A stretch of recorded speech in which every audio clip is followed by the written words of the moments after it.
Imagine a world where mermaids live in waters more blue than the sky. Water so deep it could cover the tallest buildings on Earth. The most amazing plants grow there, and the colorful fish, both large and small, glide among the undulating branches of the underwater trees. The bottom of the sea is where the mermaids play among the ruins of sunken sea vessels, decaying remnants of lost lives and treasures.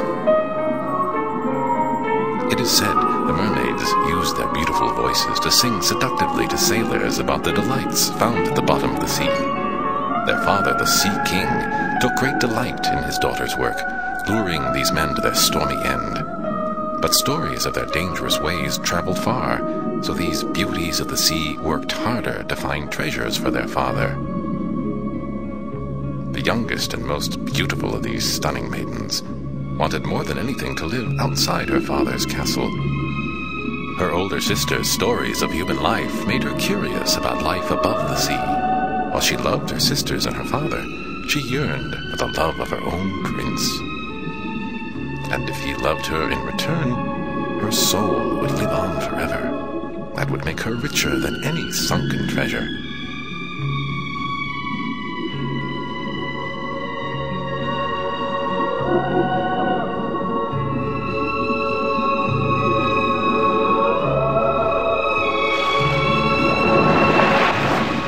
One starry night, a handsome young prince was sailing across the sea to meet the princess her father had arranged for him to marry. Hearing the music overhead, the little mermaid swam toward the boat and caught a glimpse of the handsome young prince. As his men made merry around him, the prince was deep in thought about the princess he had never met.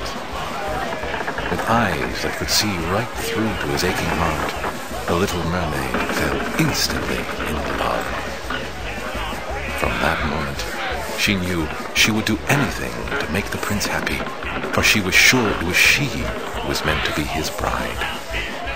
But no matter how much she loved him, the little mermaid could never live happily ever after with a prince in the human world, because, like all other mermaids, she had no feet. Her body ended in a tail. The little mermaid wanted desperately to reach out and touch the prince, but she was afraid. What if she couldn't let go? Yet oh, how she longed to love him.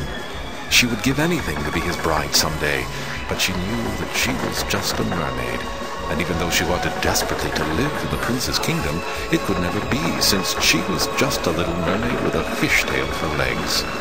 But she vowed to herself that maybe, just maybe, someday her beloved prince could be hers. Until then, unknown to anyone, all she could do was hope.